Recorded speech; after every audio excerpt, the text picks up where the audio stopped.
Mama Coco, I want to begin by saying that the disciple is not greater than the master, nor the student greater than the teacher. If they have done worse than this to Christ, who am I?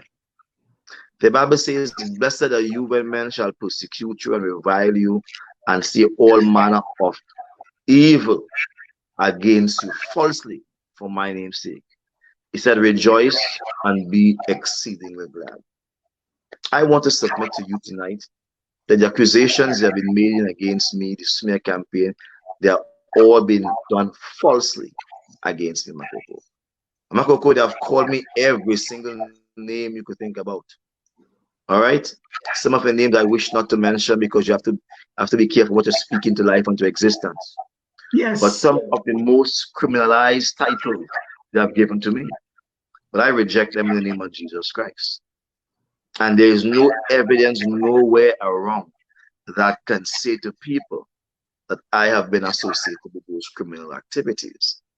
The latest they have been trying to put on me is that I have stolen money from PSA, or I've said I was going to resign, took money from the PSA and did not resign. Allow me to educate the people by saying this much. First of all, those who make the statement, I intend to, my lawyers are examining their records and their statements so we can take legal action against them. Because as a person who used to work at WASA, actively be employed in WASA, I'm entitled to a pension from WASA. Okay? You remember, Mama Coco? Yes, I'm hearing you. Yes. Sorry to shake my head. So, right, that's okay. So I'm entitled to a pension from WASA. The little schoolgirl is still in me shaking head. Yes, that's right. So Mama Coco, so the pension I'm supposed to receive from WASA, I'm supposed to get that pension when I'm 60 years old, minimum 60 years old, all right? Yes. When you leave to go to the PSA to work, WASA do not pay you, you are on your own. So what the PSA does as a union, they put aside the money for you as if you were working in WASA. All right? Yes. But now what I'm going to say is going to be quite technical, so I'm going to take my time with you on this, right? You don't have to go into the technicality part, you know. We don't owe some people that. Yeah, let me just give you the technical part, because the technical part is where people are being lost with the interpretation. Okay. So I've left WASA in 2009, 2008, 2009, 2010, 2011, 2012, 2015, 16, 17, 18. I have not received a salary from WASA. But the PSA keeps putting aside the money that WASA should have paid as my pension. All right? They keep putting aside the money that would amount to my pension when I retire. So when I retire, I will not lose the years in WASA that I'm out there. No, I've worked hard. And I've said to my mind that I'm not going back to WASA to work. Okay? Why should I go back to WASA to work? I have other things I could pursue. I'm more than an employee. I'm a leader. All right? So I cannot become an employee. So instead, and the money that you get, WASA is putting aside for you, that the PSA is putting aside for you. This is the technical part now. They cannot put that money in a consolidated fund. They cannot do that. They cannot put the money in a consolidated fund. What they must do is to give you the money. You, the person who are working, they must give you the money. And you could decide to give it to the employer, who will then put it into the consolidated fund on your behalf. Or you could keep the money because you are actually not working, all right? Yes. So when you get the money, you could keep the money, you could put it into the consolidated fund. When you put the money into the consolidated fund, those missing years will be added back to your pension. Yes. If you keep the money, then those years will be missing for your pension. You with me so far? Yes. So what I said, once you take the money, your pension will not be the same again. That will be out that's of right. Your You'll miss those years. You'll miss those. That's what I'm saying. So in 2019, when I said to them, I said, look, give me the money, right? Allow those years to be missing from my pension. In other words, when I'm 60 years old, and I'm looking for a bigger pension, I have a less smaller pension. I say, give me my money. I want to do something with my money. I take my money now. I made a sacrifice that I have to live with. Because when I'm 60 years old, that money don't come back. It's gone. All right? Yes. It's gone. So I took my money. And they are saying that it's PSA money. Now, here the tricky part. In PSA, unless you have served for 10 years, you do not collect a PSA pension. That's a different pension now. So it's a WASA pension and it's a PSA pension. I made both records, right? So I had my WASA pension and I asked for my WASA pension.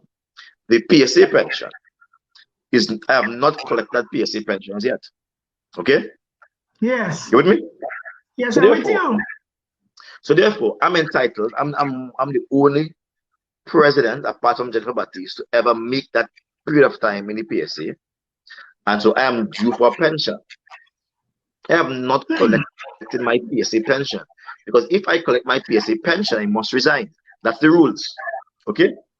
Yes. If I collect my PSA pension, I must resign. I have not collected my PSA pension. I have not touched the pension. I've made the pension over years. Not everyone makes it. I've made the years. I could resign. Right? And if I resign now, I will collect a large gratuity, and I will collect a pension immediately. I don't have to wait until I'm 60. I collect it almost immediately. That's how they have designed it. So the money that you receive is my money that should have gone to my WASA pension, but I've taken it away. So I have reduced my WASA pension. Okay. So that come like an insurance because people that take loan on the insurance and stuff. Yes. Right. So I take back my money. So I've gone towards those missing years. I didn't work at WASA. I say, give me those missing years. I've not worked there. I've not worked at WASA during those last 10 years. And I don't want to put anything in the consolidated fund for my pension during those 10 years. Let those 10 years go missing. But these political hyenas. Yes. These political hyenas. They are going about this place, skinning their teeth, showing their underbelly, telling people that Watson Duke thief PSA pension and Watson Duke should resign because they collect PSA pension. I have not collected PSA pension. I'm entitled to it. Why are they counting my money? Why are they counting my money? So the money that you receive, you can do whatever you want with that money. You could buy a house, you could buy a house, you could run your election, you could do whatever you want with that money. As a matter of fact, Mama Coco, I could tell you, they still have more WASA pension money for me. They still have more money for me. No WASA pension, they still have more for me. As a matter of fact, I could collect that money every month if I so desire. I don't have to wait until when I retire, you know. Every month I could collect that money. That's part of the law. Right? Because anybody who is coming to the trade union movement from a place of work must not lose out on their pension. All right? From that place of work. You cannot lose out on that pension. So you could collect that money every month. I've been a president there since my 12th year. All right? And I have given persons their pension in their hand. I pay Jennifer Baptiste every month her pension. Every month I pay Jennifer Baptiste her pension. Where she works now? Yeah, she works nowhere. Every month she collects about $15,000 every single month. I pay to her. And the funny thing about it, in fact, I'm not go there with that. But just say, suffice to say, that a pension, somebody's pension is a personal business. I don't know since when the whole community, everybody getting involved in your business, politician getting involved in your business, telling you you shouldn't collect your pension that you worked for. I made the years in PSA when they was in the bed sleeping. I made the years here in this vineyard fighting for people. That is a joke here, you know? It's 12 years. I didn't know. 12 years I fighting it night and day. When I came in this job, Mama Coco, I had no gray hair. What's gray on my face now? Well, you're a Duke and a Duke that's get gray very, very young. So Duke pressure. That's true. That's a very true statement. Yes, Duke plus depression. So, Mr. Duke, you are saying you received an early distribution, early withdrawal to your WASA pension, as is the case the world over. It's all over the world that's happening. Of course. As a matter of fact. Remember, I used to work with the government of Trinidad and Tobago. And you are right.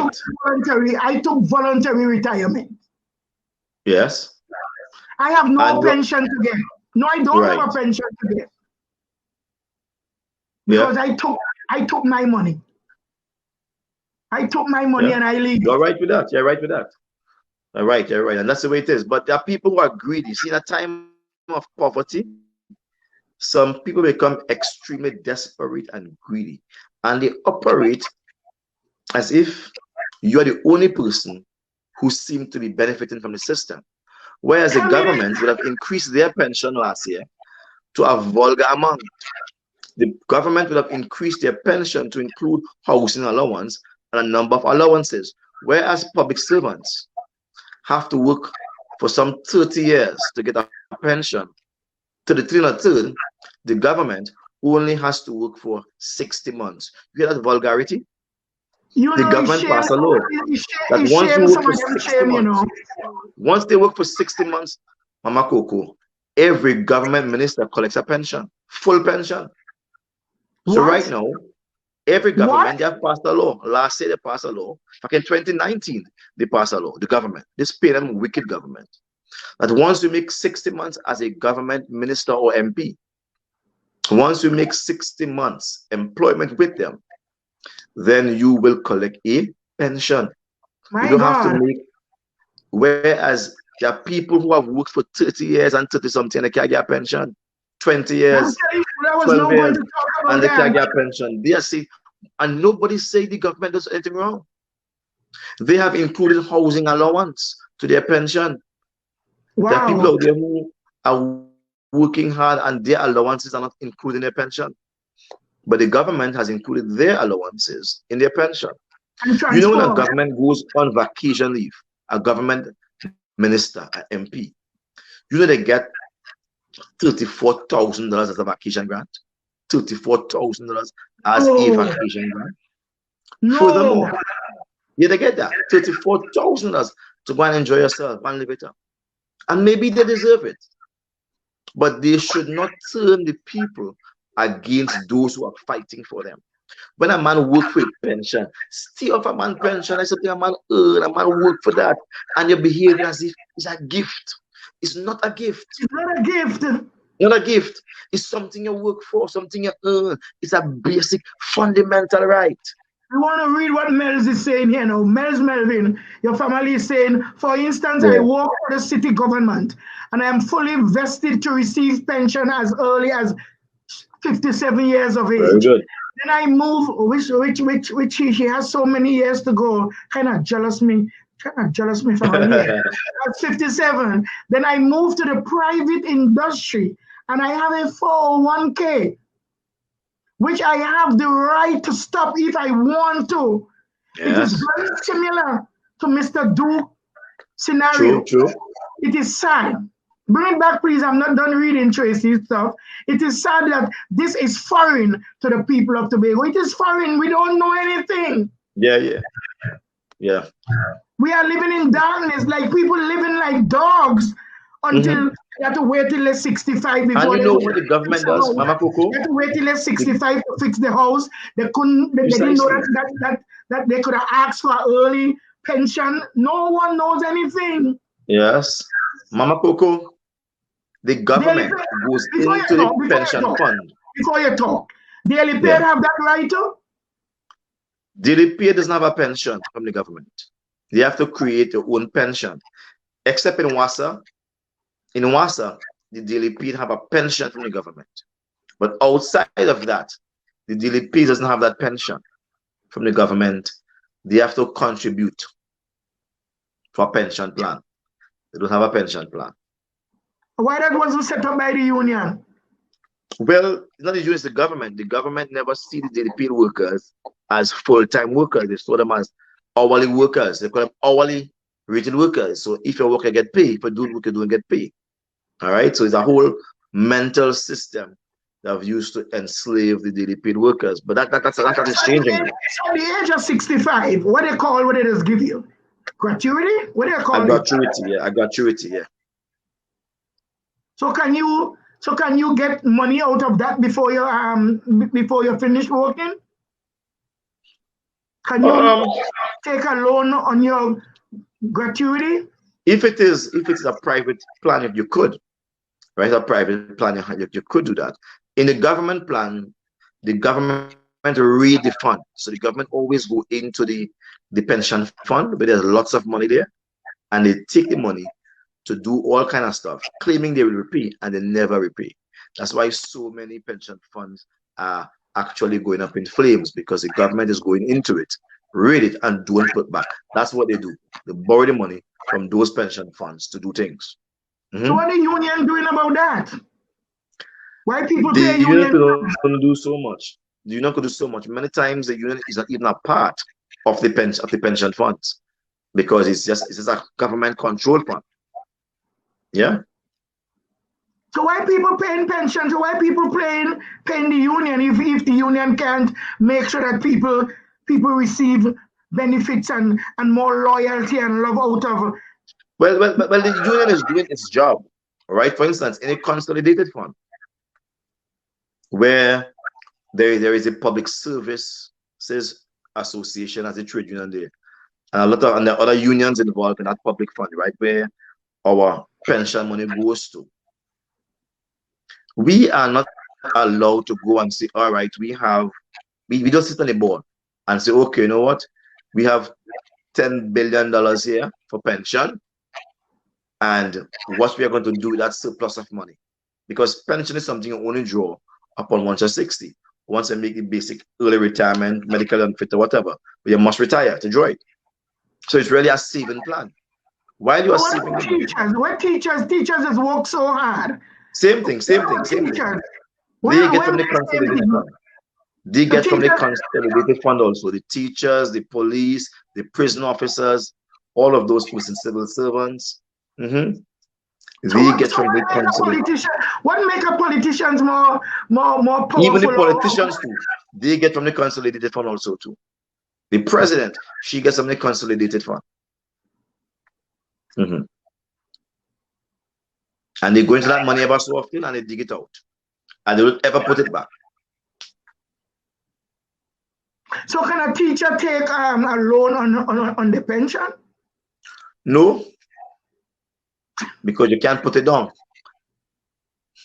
And you can take a loan on something that you could put down and see that security. They can't see that security at all. Wow. This is knowledge. This is knowledge to all the citizens of Trinidad and Tobago. So, Mr. Duke,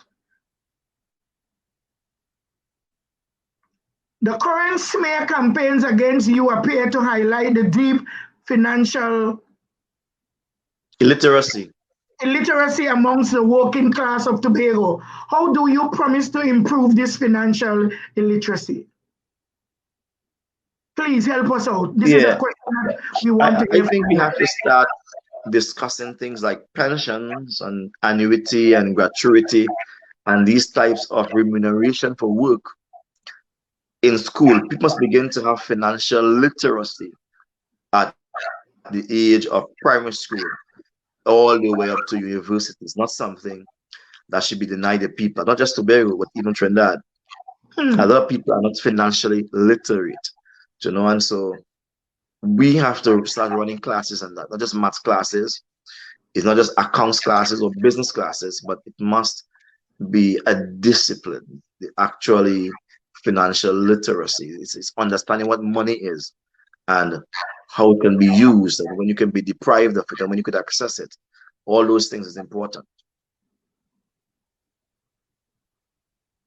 So do you think, now, it's not that I am a teacher, but I find teachers do so much, because when you have a child in school, that child will remember the school days until their death. And I think teachers should be more respectable, and the equity, the equity on their profession should be more kind, should be more financially balanced. And I find teachers should be part of a body of people that should receive pension. Yeah, they do. Teachers do receive pension. I know they receive pension, but I mean they should be able to take a loan because they know the money they're working for can't give them the lifestyle that they truly need. Teachers can't buy a good house, they can't drive a good car, especially if they have children to take care of too. What are you doing? Are you part of the union for teachers? Well, our negotiations that we said affect the teacher. Whatever we do affect the teachers. It's like when we go first, the teachers benefit from what we do. So you could say like we would negotiate for everyone. They just come and do one or two little peculiarities. But we, the PSA, we set the trend for negotiation. We do all the good work. So it's actually I am negotiating for the teachers, the police, the prisons. I am doing that negotiations indirectly. Customs they fall directly under us. But the others, I do it indirectly. So you are negotiating for customs and airport, the airport and stuff. Fully. So that's directly. How come the name changed from airport authority to this name that we have and we're now hearing, and it's alleged that it's a Chinese name that own our airport right now? No, I don't think so. I'm not aware of that. Airport authority is airport authority. We represent them fully, 100%. No, the workers there's something else that you call them. What's the other name? But I'm not sure. There are two types of workers in the airport. You have the airport authority. They're responsible for the entire airport, all the ground services. And there is civil aviation authority. They're responsible for when the plane takes to the skies, everything over airspace, they're responsible for. So those two people manage the airport.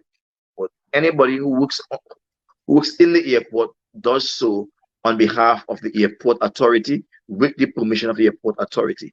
Even if you're selling balls in the airport, it must be with the permission of the airport authority.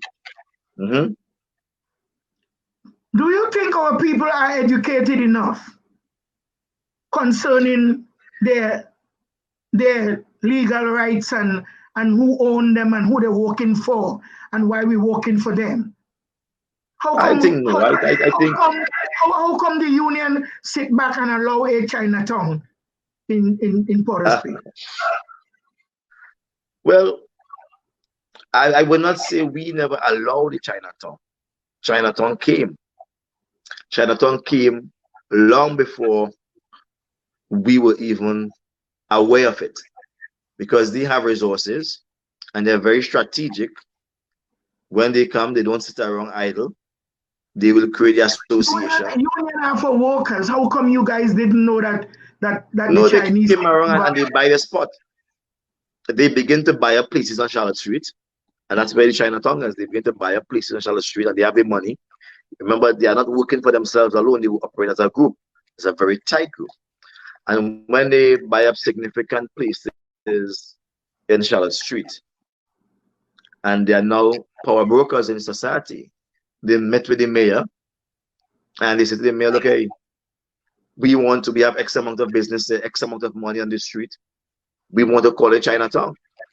The idea may not necessarily be a bad one, but what is bad is the fact that it is done in a manner that makes the African people feel neglected. Yeah. So why did the union sit back and allow this to happen? Well, the union has no role to play in that. That's purely a governmental role. We don't get involved in what the government does. Save and except our members are affected. Our members are concerned about dollars and cents and pay, and living cost of living, etc. Chinatown consists of persons who are selling on the street, vegetables, clothes, different things they are selling on the street there. They have their own association. They are the ones who will stand up against the police ever so often and say, we're not moving from here. We're not paying for this spot. They have their own arrangement there. They have been living and working with the Chinese for years. Chinese didn't come to town now, you know. They in town a long time and have been buying places piece by piece. There are also Africans people of African descent who owns large tracts of buildings on Charlotte Street, but they didn't get to talk to him and ask him to name his African town. They didn't. The Chinese made him move. How much they pay, I don't know.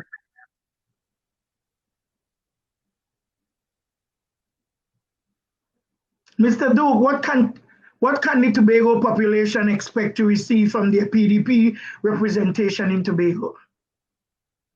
You are going to get representation you can trust. Your Mama Coco asking too much hard questions tonight. No. I love the question, Mama Coco. You ain't see hard question yet. You ain't see hard question yet. Nah, they're intelligent question, Mama Coco. Thank you so much. You will get representation you can trust, one, and you will be able to see a transformed Tobago. We are not going to leave Tobago in the same condition. From the time we enter, there are going to be a massive transformation exercise. That is what you call development.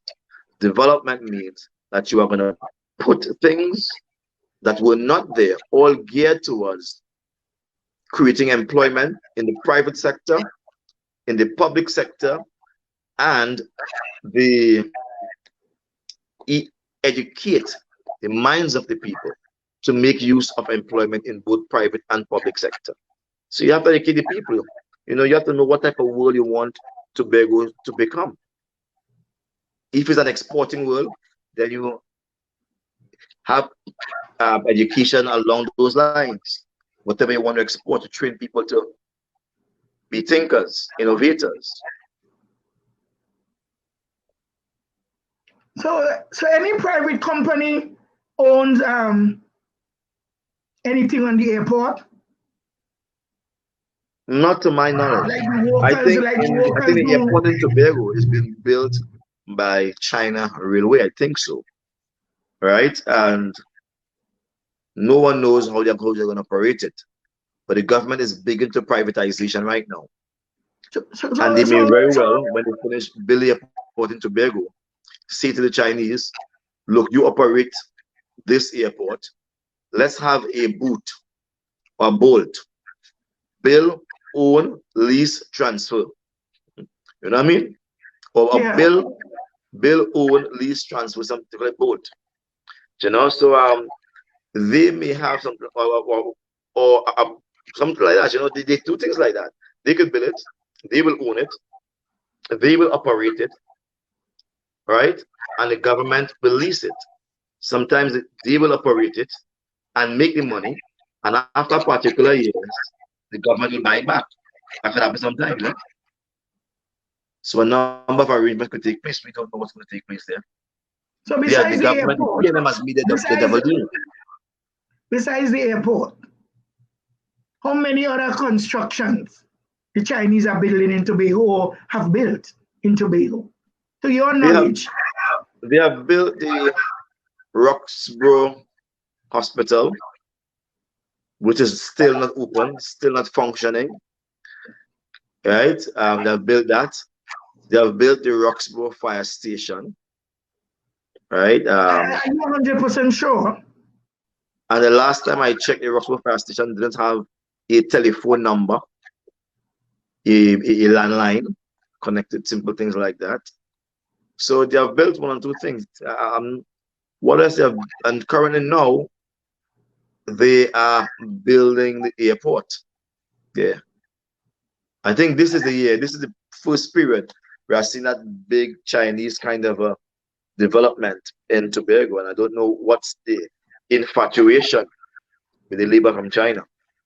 So I'm asking you as a union leader, because I recognize that you guys had a very powerful meeting and you said that you are ready to approach the government from every angle, including the shutting down of Patriots.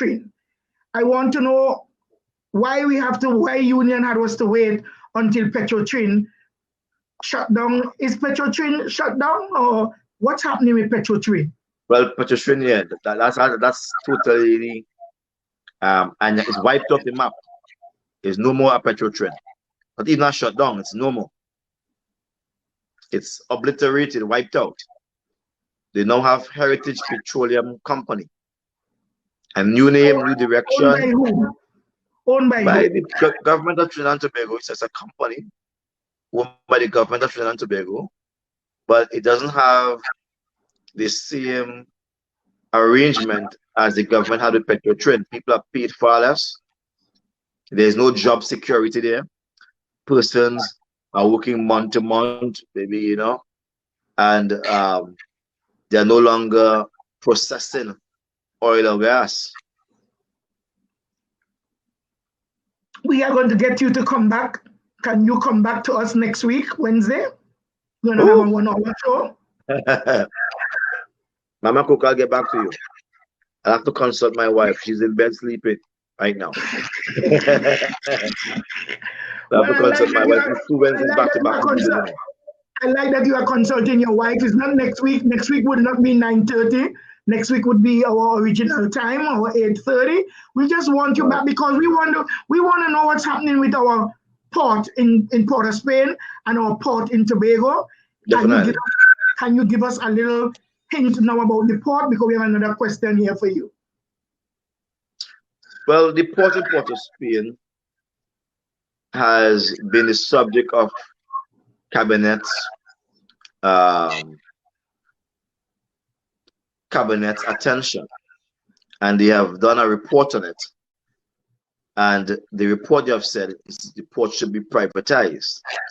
That's not a new idea. They have always wanted to privatize the port. They have always wanted to clean up Port of Spain. But I ask the question, is there any company in this Trinidad and Tobago that the government has cleaned up and transformed? None. None. The government has shut down companies to create new ones, and they're still the same old problems. The General Post Office became TT Post. Is TT Post better? No. National Housing Authority became HTC. Has HTC solved the housing crisis? No. The Ministry of Health became RHAs. Has the RHA solved the health crisis? No. And we could go on and on and on. When we look at the things like the Trinidad Express and the TT Spirit, they replaced the Gelton and the Panorama. Did they solve our boating problems? No. Did they solve our transportation problems? No. And so somehow we are dealing with the symptoms, but the root cause of our problems have still been left unattended to. And Tobago is the same for Tobago, or Tobago will be privatized? What's going on? I have a question. Well, I think it's the same thing. They want to privatize the whole port. There is no Tobago port and Trinidad port. It's the port of Trinidad and Tobago. There was a union when I was young, Seamen and Waterfront yes, Workers. That's still there. So they don't have an answer. They don't. What you guys are doing concerning? Well, we don't want to let the cat out of the bag. What I can say to you, all the unions, all 20-something unions in the country, representing all facets of workers, all groups of workers, we have now decided that the issue we are facing must be dealt with head on. And so we are now calling upon the government to address the issue of employment on a macro scale in the country, the issue of joblessness, the issue of remuneration, the cost of living issues, national issues that affects the rank and file, affects the ordinary citizenry. We are calling upon the government to address those issues head on. I mean, I'm not willing to allow the government to just keep on singing their own tune. They must now sing to the tune the public is playing. 1 minute, yes. So, Brother Duke, we have a question here for you. Do you foresee the newly and duly elected PDP assemblymen assuming any portfolios within the THA in 2021? I'm forever optimistic, Mama Coco. I'm forever one who will see light in the dark cloud. 1 minute, I'm going to there. As I told you, I'm in a hotel, so that's all right. I'll keep talking until you come back. I'll keep your guests going there. Yes. So I'm forever optimistic. I believe that once there is life, there is a way, and the greatest thing is to desire better. If you don't desire better, then you can't achieve anything, you know. So what we want for Tobago is a better Tobago. The PNM claim they want a better Tobago. We say we want a better Tobago. Then let's put our heads together and let's see how we could create that. We are open for conversation, and we have saying we are starting from zero. So we are coming to the table with no expectations. And so they must come with no expectations. We will vote for every single candidate, and every single candidate must make a serious pitch for his or her election or to be received among the assemblymen. Avenel Hazel explain how they access to list 600 acres of land in Delaford. Who is the true owners of the properties they are trying to sell off? Check your family properties, gather your documents. That's very true. We have a lot of land in Delaford also too. How they have access. You see, the government has been stealing lands. They have been manipulating documents under the PNM. They claim that they have some 34 estates that they have bought, some 34 estates they have bought, but bought from who? Let me tell you this. In Tobago, all lands in Tobago, and I want to be absolutely clear, all lands in Tobago has been designated into 100 acres and 50 acres. That's how the British would have cut up the lands in Tobago into 100 acres and 50 acres, every single piece of land. It was not cut smaller than that. 100 acres and 50 acres. I have a map at home that shows how the land was cut up back in olden days. So when the government, when teachers see that buying estates, buying from who? Who are the original owners of those lands? Who are they buying land from? You know, instead of fooling the people of Tobago, they're stealing the lands because, again, they have power, they have access to information, they have access to police, access to lawyers, access to judges. They're doing whatever they want. But a lot of people have lost their lands because the THA have stolen it. And not only has the THA stolen it, they have encouraged people also to steal people's lands. So we are saying in the PDP that there's sufficient land in Tobago for everybody.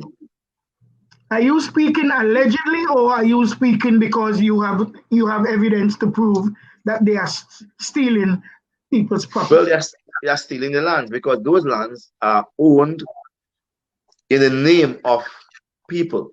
Every single parcel of land in Tobago, they have their owner, right? It may be a local black man, or it could be a white man who has left and never came back. And so therefore, a black man may have taken up the land to work the land. Now, a lot of people have stolen land. The government has encouraged that. Because remember, we don't even have a registry of lands in Tobago. Eh? The lands in Tobago are registered, but it is in Trinidad. That's the danger. So they are stealing the lands. But I'm saying there is sufficient land in Tobago for everyone. It's part of our mandate. We said that when we get into power, we are going to ensure that there are lands for everybody in Tobago. Everybody must have a piece of land. Every family, in fact. Every family must have a piece of land. Every family.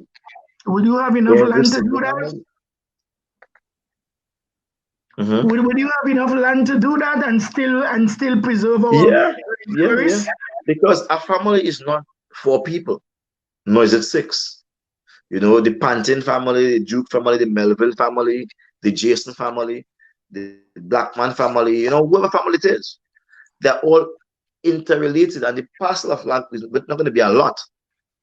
But if you decide that you're going to give maybe an acre of land to a family, and you're going to help them to develop the land, then what you are doing, you are creating ownership of Tobago.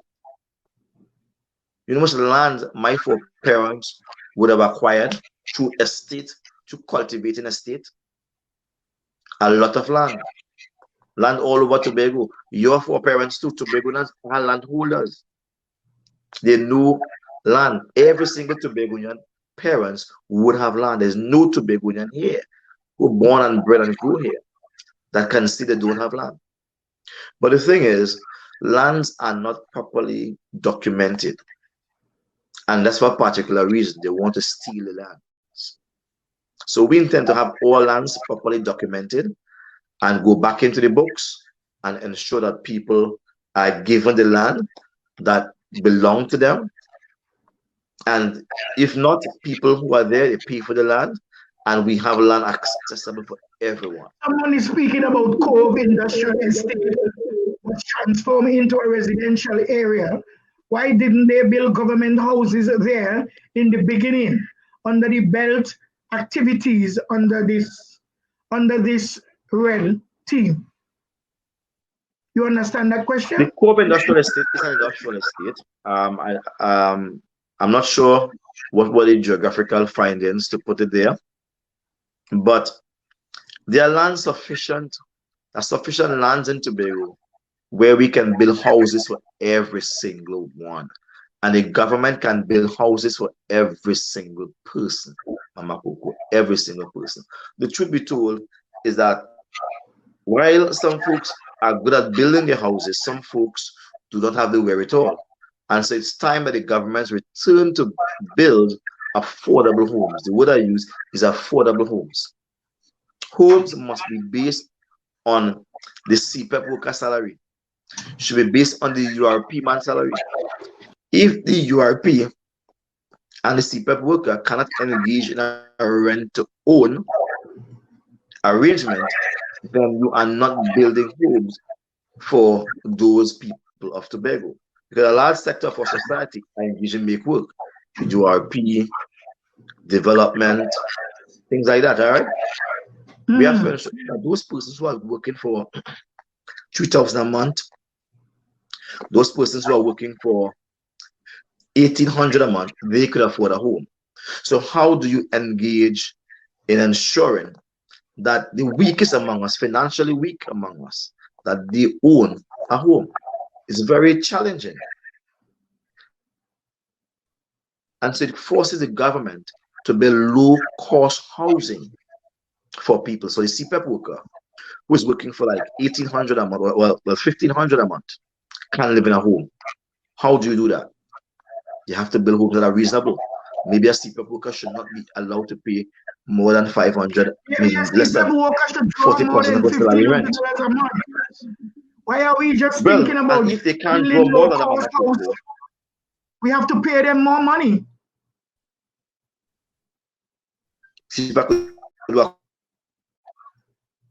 Quick maths here. If they're drawing 1,500 or 1,500, they shouldn't pay more than $600 in rent. No CPEP worker should pay more than $600 in rent. So it means the government should be able to build homes that the CPEP worker could rent at $600 a month.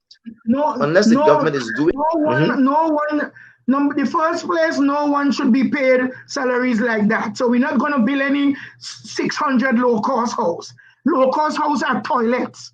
We have been living with low-cost house all our lives, and it doesn't make any sense. We have to raise the lifestyle of people by their salaries, give them more money, and do better than what we are doing. We're not going down. We are keeping the standard down to no $600 low-cost house. We want higher salaries. So, Brother Watson, yes, I am telling you right now. Just answer simply. Do you think the people of Tobago are happy right now with how things are going? With the stalemate and the lame duck decisions that we are living under right now through our governments? Do you think we are happy? How fearful you think they're the people happy that dissatisfied. They are not happy that dissatisfied, and they need to show it more. They need to voice it more, and they need to blame the PNM for it. They're the ones who are responsible for that nonsense. Ravi Ramdeen is saying airport expansion and draconian ways of PNM governments modus operandi to take citizens' property. That's their modus operandi. That's right. Well, when they speak, yes. So he's saying that's right. So Susan Kennedy Bailey saying, yeah, salaries are too low for the cost of living in Trinidad and Tobago. No one should get ready a low-cost house is a tent or a latrine. That's a low-cost house. What are we putting our people to live in? I don't know. Tell me something, somebody using something that will be aggravated. Yes, Tommy Mohammed is saying, I don't think they're happy. Tobagonians can't be happy. Yeah. Shellyan is saying, hell no. Or Dennis is saying, only the PNM supporters happy. This is a sad moment, Mr. And I could see the sadness. I could see the sadness in your eyes also. I could see the sadness of course. It's torture. It's torture, Mama Coco. When Faith was trying to explain to people about our of the assembly and the assembly laws and rules, tears came to my eyes because I recognize that it's only now some people hearing certain things for the first time. For the first time. How can the People's National Movement under our Prime Minister Tobagonian sit back and fighting against you so personal and dirty?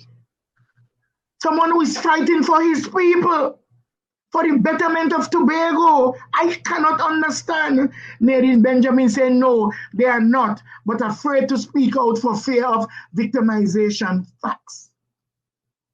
Tell us what you believe the people of Roxborough. Are they scared? How unhappy are they?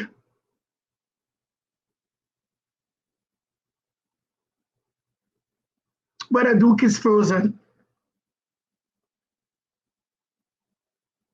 I don't want to come on live every day repeating myself, showing my disgust. I don't want to come on live every day doing that. I don't want to be the only woman in Tobago that is the enemy of the People's National Movement, the enemy of Keith Rowley. Now I may end up to become the enemies of Chinese. I'm not against anybody. No. This is very painful for me. I have my children's future at stake here. I'm not playing risky as you. You are Russian ruling man. You're coming out there and endangering your life, your future, your children to help Tobago. And that is what I am doing, but to be ending up as the enemy number one. But people as the policeman in Roxborough, where they could be saying, my day coming. What day coming for me? You can't put that kind of fear in me. If my day is coming, what is coming for you? Night? That's right. Make it plain, Mama Coco. Make it plain. Have no fear. I have no fear. But I have to take into consideration how the people feeling now, knowing that they went out, they protest. They're very distraught. They're very distraught. Yes. And but they got to stand up and they got to resist the evil that's been forced upon them. They must let those PNM politicians know that they are responsible for having Tobago a laughing stock to the entire Caribbean. This has never happened nowhere in the Caribbean where people have been elected and can't occupy office. This is a coup. The PNM has been stealing governance from Tobago. It's a coup. That's what they have done. It's a bloodless coup. We have to wait outside with our fingers on our lips. And who are the participators? The PNM6 assemblymen. They are participators in their own coup. Why are they so much up against you if you and Kamala, his sister Kamala and you are friends? And everybody that walking up in the highest rank close to the Prime Minister, they are either Indians or from a different ethnic group, they are non-black. What is going on with Keith Rowley? What kind of war these PNM people doing to our people? They are the ones that dividing just to conquer. That's right. They didn't bring in Africans, they didn't bring in people from Saudi Arabia, or at least they're bringing a whole different race to occupy and to give them place to open up a Chinatown. What kind of race war they fighting? They're not fighting a race war. They're just carrying on because they feel like people gullible and people stupid. Yes, Mama Coco. The Minister of Finance, he ain't black. Alwari ain't black. The next pretty boy, he ain't black. Everybody else not black. The Minister of Health ain't black. What are we doing in Trinidad and Tobago? Why are we allowing our Prime Minister to turn us into monsters? Just to distract us. They want to breathe on your neck over Sister Kamala, but look who he has by his side. What hypocrisy. Is there any other question for Brother Watson Duke? I think we're going to call this live over. We're not going to overstay our welcome. I know a lot of people still want to hear you talk, but I'm going to please get ready because I'm going to invite you back so we can complete